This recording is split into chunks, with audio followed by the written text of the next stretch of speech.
I think it's been 15 years since the last gym class record, so I think the people have waited long enough. Universal Language, which is dropping July 10th. Tell me about this track. It's basically expressing that you don't necessarily need to speak the same language to get down with someone, you know what I'm saying? If you know what I'm getting at. So is this kind of what fans can expect from the album itself? I don't even know what to expect. Stereo Hearts, which features Adam Levine. Shout out to Adam. I know Benny Blanco produced that track. Was it true that it originally supposed to be a Maroon 5 song? Yes. And you were like, nah, this is Gym Class Heroes? Adam had heard Stereo Hearts and he was like, I want this shit. So Benny cooked up moves like Jagger. He's like, take this. Billionaire legitimately put Bruno Mars on the map. They weren't too keen on having Bruno on the hook because he wasn't really an established artist at the time. That's crazy. Imagine Billionaire without Bruno on it. There is one thing I understand, it's universal language. Hello and welcome to another episode of the Spout Podcast. I'm your host, Tamara Dia, and today I'm joined by Travie McCoy of Gym Class Heroes. Let's go. Ma'am. How are you? I'm so good. I was actually just telling you that, back in the 2000s. When you was in the streets? Yeah, when I was in these streets, which I'm not anymore. But I was like bumping Gym Class Heroes. So this is exciting for me. And even more exciting that we have new music from Gym Class Heroes coming out very soon, July 10th. Yeah, Universal Language. I'm really excited. I think it's been 15 years since the last gym class record, so needless to say, I've had a lot of time to work on this album. Yeah. Why now? I mean, it's something. So my last solo album, Never Slept Better, began as a gym class record, and then there's all kinds of hootenanny that transpired, and it led to me releasing as a solo record, but within the time of that being released, and I just started working on new gym class stuff, and I got with Asa Ciccone, shout out to Asa, and him and I just started cooking, like chefing it up, like COVID style, making them gourmet grilled cheeses. I love that. We were just talking about how during COVID we picked up some hobbies, and yours was becoming a chef and making these $100 grilled cheeses. $100 grilled cheeses and aquascaping, making little nano fish tanks, aquariums and such, terrariums, anything just to not go crazy. You know what I mean? Like COVID was nutty. I feel like if you didn't come out of COVID with like a new hobby or something, you wasted a whole like hall pass. Right, true, yeah. Well, I mean, I'm assuming you were still tinkering with music during that time. For sure. Absolutely. My man, Wes Period, shout out to Wes, he drove from LA to upstate New York and stayed with me for a few weeks, and we made a ton of music. Hopefully that'll see the light of day at some point. None of that has been released yet? No. It's so that music, that's I don't even call it a side project. It's just like a passion project called Bat Squad, and it's just me and a bunch of the homies, and we just locked ourselves in the studio and made a bunch of really, really, really dope music. So at some point, I think the world will hear it. Okay, well, first we're going to hear Gym Class Heroes. For sure. So you talked about universal language. Yep, you talked universal about, language. Yeah, language. I can't even speak clearly, not the universal language. I have trouble saying it too. Sometimes I say foreign language and I'm like, oops, that's not even the title, bro. What are you doing? Universal Language, which is dropping July 10th. Tell me about this track. So it's I don't want to say it's a departure from gym class. It's definitely an evolution, you know what I'm saying? This whole album's an evolution, and I think if you're not growing, what's the point, But I think it's definitely a summertime jam, It's just basically, like expressing that you don't necessarily need to speak the same language to get down with someone. You know what I'm saying? If you know what I'm getting at. But the universal language of love. Yeah, absolutely. And music is also a universal language. For sure. And so what better single to start this new chapter with, you know what I'm saying? So is this kind of what fans can expect from the album itself, like this direction, or is this? I think it's. I don't even know what to expect when I go, going into making a gym class record. So, and I feel like every record that we've put out, in a sense, every song tells us. I mean, not tells us. Obviously, tells its own story, but has its own, like flavor. And there's a lot of flavors on this album for sure. A lot of flavors. There's a song called Tapinha where I'm rapping and singing in Portuguese, which, yeah. Are you fluent in Portuguese? Nope.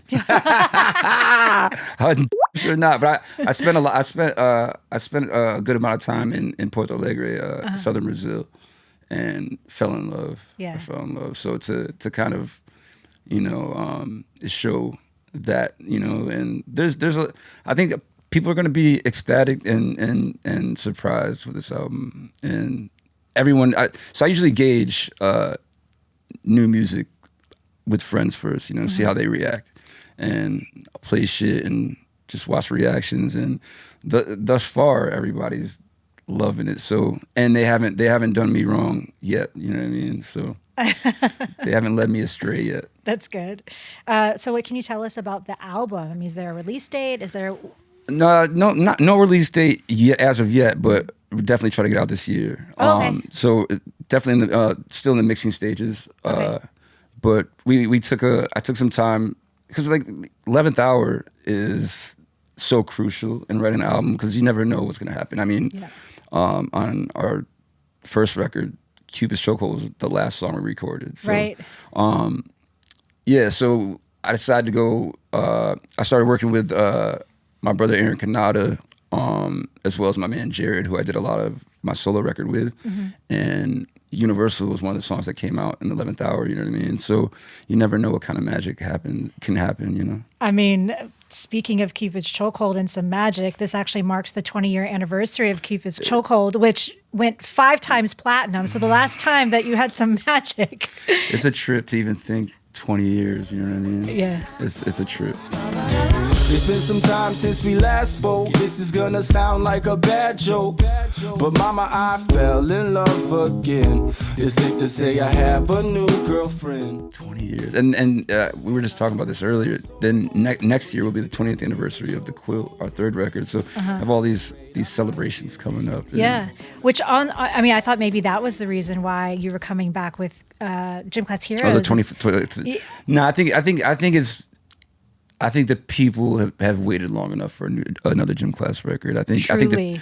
I think just not only playing festivals like when we were young, and having fans at these the one-offs that we've been doing, like, when's the new Gym Class coming out? Like, soon. Like, being able to say soon feels so good.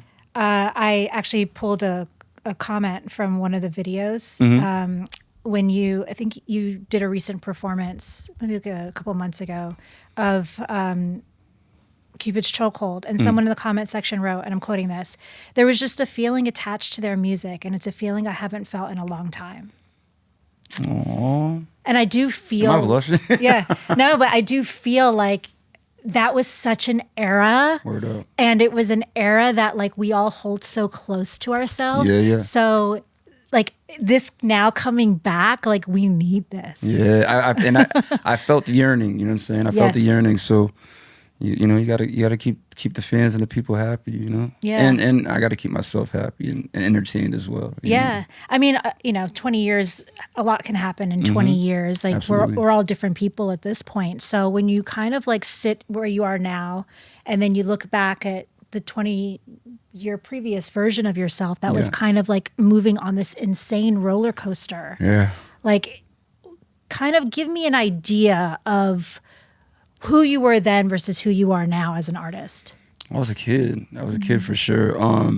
But we definitely kind of got tossed to the lions, so to say. Like, not in a bad way, but everybody wants to fuck. Can I cuss? Yeah. Okay. Everybody wants to. Hell yeah. Yeah. You know what I'm saying? Everybody wants to fucking be as big as they can be. We just never knew how quick it would happen. I mean, not to say that we didn't put in the legwork. We were in the van for years. Struggling, But we, you know, there was no time for media training or, you know what I mean? Like we just do it and we just did it, you know what I'm saying? And it's a trip, but to, you know, especially these last couple shows I've been doing the last couple of years, seeing the kids that were kids 20 years ago at the show with their kids, and it's a trip. It's a trip. And we have some really, really dope fans. Really dope fans that have been riding with us since the beginning. Yeah. It's just really it's an honor to still have them around, you know, and some of their kids have kids, you know what I'm saying? Yeah, they grew up with us, and then it's bananas.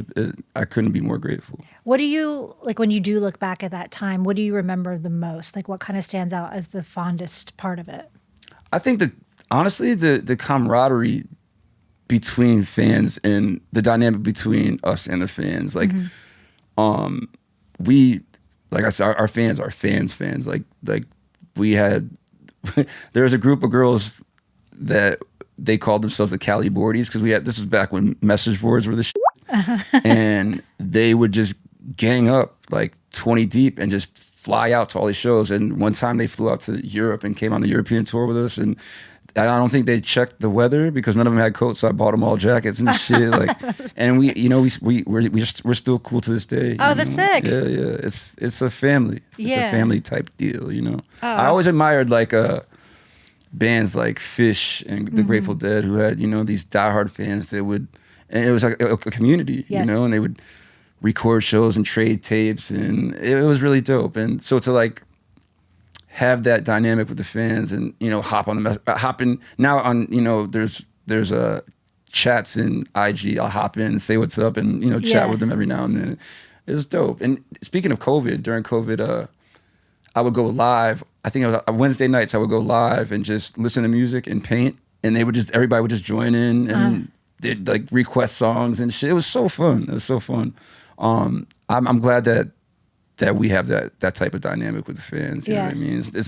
We've never been like the standoffish kind of, you know, like, I mean, I wouldn't be doing this interview if it wasn't for them, you know? Like, so yeah. That's one thing I definitely love to look back on and enjoy now, you know? Yeah. Well, I mean, you're going to be doing it again very soon once you guys hit the road again. Absolutely. You know, what I loved about Gym Class Heroes during that era was you guys really were blending different genres, you know, alternative and hip hop and rock and while you guys weren't the very first to do it, I feel like you did help popularize it in a very massive way. Like I think of like newer artists now, like even like a Machine Gun Kelly that floats between genres.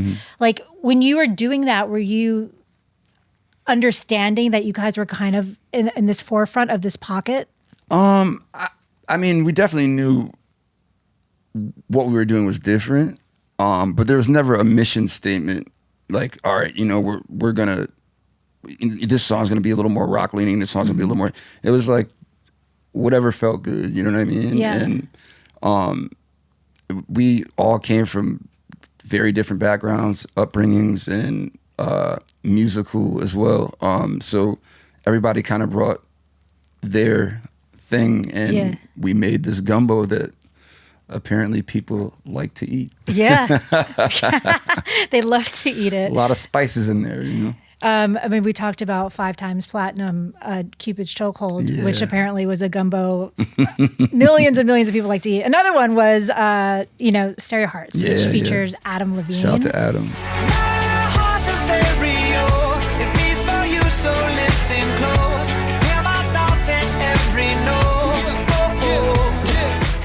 I know that you guys recently performed it together at MSG. At Madison Square Garden, which is insane. What was that moment like to kind of be back on that stage performing that song? I hadn't seen Adam in a long, long time. And it's funny because I just happened to have my boombox with, like I have this boombox Bluetooth speaker. Also, I'm chilling in the green room. Like we rehearsed and everything.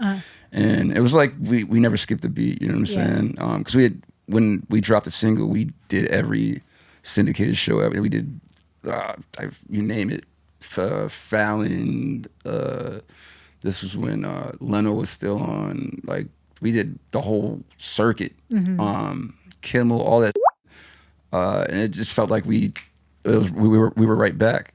And then when I came out to do it the first night, I'm like, this, I'm bringing out my boombox. So I brought my boombox out and sat on it. And we did stereo. It was great. It was really dope. And just to see the people light up, you know, seeing us together doing the again, it was so dope. It was so dope. Yeah, it was monumental for sure. So I know Benny Blanco produced that track. Was it true that it was maybe originally supposed to be a Maroon 5 song? Yes. And you were like, nah, this is Gym Class Heroes? Adam, so Benny and I wrote my verses in like a day, and Benny was just like, yo, you smoked this shit. And Adam had heard Stereo Hearts, and he was like, I want this shit. Amar wrote the top line for it, so I think it was his reference. And I think, so Benny cooked up Moves Like Jagger. He's like, take this. Yeah. But then we got Adam on Stereo Hearts, and so everything worked out. Yeah. It all worked out. It all works out the way it's supposed to. Absolutely. Also, not for nothing. I mean, Moves Like Jagger is not a small song. You know what I'm saying? Yeah, we were all winning that summer, for sure, for sure. It's kind of crazy, like, if you look back, like, if you hadn't, like, kind of stood your ground, like, how it, like, pop history would have played out. Oh, man. And there's many occasions where I've had to be like, I mean, even with Billionaire, they weren't too keen on having Bruno on the hook because he wasn't really an established artist at the time. And right. I had to fight the building for that one too. You know what I'm saying? So that's crazy. Imagine Billionaire without Bruno on it. That'd have been a weird situation. It's so insane. I don't think I would have put it out without Bruno on it. Yeah. I wanna be a billionaire so fucking bad. Buy all of the things I never had. I mean, who can you see singing that song the way he did? I mean, no one. That's what I'm saying. But, like, you know, obviously, it's such a great song. Mm-hmm. I mean, when someone like an artist like Bruno hops on a track, it's hard to think of anyone else that can do it. Yeah. But again, you mentioned that he wasn't this super global star that we know today. He was part of a production team called the Smeezingtons. Him, Phil Lawrence, and Ari Levine. And at the time, Aaron Bayshuk was my A&R at Atlantic, and he was like, "Yo, I got this dude Bruno." And I wasn't. No disrespect, I've never really been too fond of LA. Like I have a hard out. Like after like 2 weeks, I got to get out of here. But he's like, "You're gonna have to go to LA though." I'm like, "All right, I'll go." And like ended up having. I mean, I think the first 3 days we worked together, we wrote like 6 joints, and so I'm like, "All right, I think I can stay out here a little longer." You know? Yeah. Like, I mean, Billionaire, another huge track in your arsenal of hits, but it legitimately put Bruno Mars on the map in terms of being this global pop powerhouse that we see today. But it really did put him on this global stage. Mm-hmm. And actually, I took Bruno overseas with me. His first time touring in Europe. We had a blast in Europe too. It was so great. Good times. Lots of memories. I know. I was like, it looked like some of those memories. I'm like, maybe you're keeping to yourself. I'm like,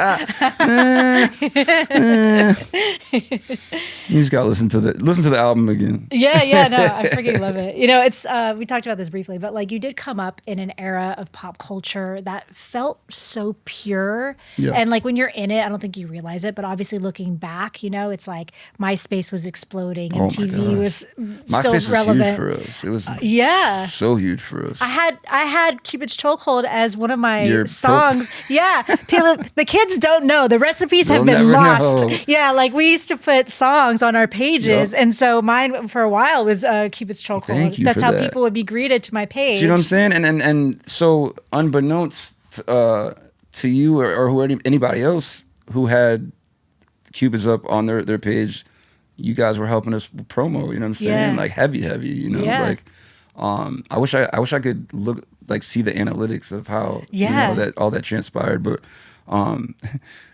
speaking of MySpace, do you remember your top 8? Oh yeah. Remember how people would get mad at you? Oh yes, I had many fights about the top 8. Yo, who are you beefing with in the top 8? Hilarious. Like I'm like, are you guys really upset? Like get bumped out and shit. Like, oh my gosh. We wrote a song called new friend request, and the video it was basically like MySpace in real time. And so there's a scene, and it's the top 8, and there's 8 people, and then somebody walks in and they kind of like bump the last person out. I miss those days. I mean, now it's like, did you unfollow me? But I feel like top 8 was like so public. Oh my gosh. It was like, it was kind of like you solidifying your squad. And like, the minute somebody got bumped out, you're getting a phone call. You know what I mean? Like, you were definitely getting a phone call. I actually just got interviewed for a documentary they're doing about MySpace. The MySpace really? era. Yeah. Oh, that's sick. I'm really excited for that to get wrapped up. I would love to see it. You know, it's so interesting actually, because like you mentioned how MySpace helped promote the song. And then now obviously we're in the era of like TikTok where people are legitimately creating hit songs and just like because of their TikTok audiences. It's nutty. It's so really from nutty. your perspective, I'm curious, like just in terms of promo, like how has that now changed from that era to today? I mean, I'd say like maybe 5 or 6 years ago. I think it was right before COVID. Cupid's had like because of TikTok, had a brand new life, a whole new resurgence, and it was everywhere again. And I'm like, what the? I didn't even know what TikTok was. I'm like, yo, you gotta go on TikTok. Cupid's is busted. I'm like, and I believe Rolling Stone did a little blurb about it or something. I'm like, oh, this is powerful. Like, like MySpace was cool, but TikTok is nuts. Oh, it's a different animal. It's nuts. I still don't understand it. But Yeah, I don't either. I think you're gonna have to like, once you start releasing this but new music. You won't catch me doing making up no dances and. But I mean, you say that now. I'll let the kids do that. You say that now. You don't know. I've tried to do a couple. But I was born with 2 left feet. Yeah. I'm not the most rhythmically inclined. That's okay. You're musically inclined. I feel like that's almost better. You previously talked about how fame could feel overwhelming, especially back then. Like, For sure. you guys were, the top of the charts. You're on MTV. You're dating Katy Perry at the time. It's like these huge spotlights just like on you. Yeah. And you had mentioned how fame was just kind of overwhelming. And I think even Lady Gaga has an album called The Fame. Like it's kind of a common thing that's talked about, but like it's different when you're living through it. Yeah. And especially when you're not prepared for it. You know what I'm saying? I was just a chubby kid from upstate, that started a garage band with his friends, and now you're getting invited to like award ceremonies and winning awards, and like people are walking behind you singing your songs, and and it was a trip. No time for there was no time for media training and like I said before, right. and you're just kind of tossed out there. But I think we did all right with it. It definitely there was a point where it felt a little overbearing. A lot of overbearing, actually. Yeah. But there were some. I definitely had some dark days, some dark times. But I think we kept each other rooted. You know what I'm saying? Yeah. Like we never forgot that we were from Geneva, New York. You know. And I remember the first time we played Conan. I think I yelled, "Geneva, we did it!" or something. Yeah. We made it, Geneva!